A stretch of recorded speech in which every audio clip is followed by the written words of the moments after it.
சாய்ரா, என் அன்பு குழந்தையே, நீ உன் மனதில் சுமந்து கொண்டிருக்கும் பாரத்தின் அளவு மிக பெரியதுதான். அதை நான் அறியாமல் அல்ல.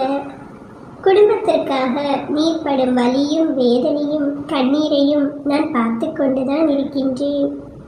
உனக்கு இருக்கின்ற வலியும் வேதனையையும் என் மீது கோபமாய் திணிக்கின்றாய். பரவாயில்லை, நீ படும் வேதனைக்கு என்னை திட்டியாவது ஆறுதல் அடைந்து கொள். நான் தாங்கிக் கொள்வேன். ஏனென்றால் நீ என் குழந்தை அல்லவா? குழந்தைகளுக்கு எப்பொழுதும் பெற்றோர்களிடம்தான் அதிக உரிமை உள்ளது. என் குழந்தையே, நீ சிந்தும் கண்ணீருக்கான நீதி கிடைக்க என்னை நம்பி என்னை நாடி வந்திருக்கின்றாய். கெட்டவர்கள் தண்டிக்கப்பட வேண்டும் என்று ஆதங்கத்தில் நீ துடிக்கின்றாய். நான் நிச்சயம் உனக்கு உதவி செய்வேன். என் பிள்ளையே, நான் மனிதர்களைப் போல எடுத்ததும் தண்டிக்க மாட்டேன். ஏனென்றால் எல்லோரும் என் குழந்தை அல்லவா?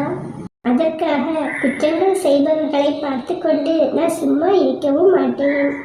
முதலில் அவர்களை எச்சரித்து நல்ல முறையில் வழி நடக்க அறிவுரை செய்வேன்.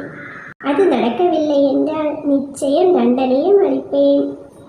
என் குழந்தையே, இவையெல்லாம் நடக்க சிறிது கால தாமதம் ஆகும். அதனால்தான் நீ நினைத்தவுடன் என்னால் நடத்தி தர முடியவில்லை. இப்பொழுது உனக்கே தெரிந்திருக்கும் அல்லவா? இனியாவது மனதை காயப்படுத்தாமல் கண்ணீர் விடாமல் பொறுமையுடன் இரு. கடவுளை தொழுவதில் மட்டும் கவனத்தை செலுத்திவிடு. உன் கஷ்டங்கள் அனைத்தும் விலகி செல்லும். குடும்பத்திற்காக நீ படும் வேதனைகளுக்கு நிச்சயம் விடை கிடைக்கும். உன் கண்ணீருக்கான பலனை கூடிய விரைவில் நீ உணரப் போகின்றாய்.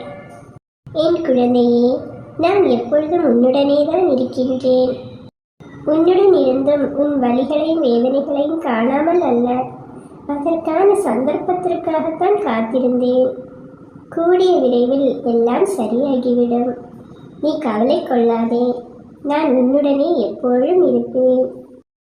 ஓம் சாய்ராம்.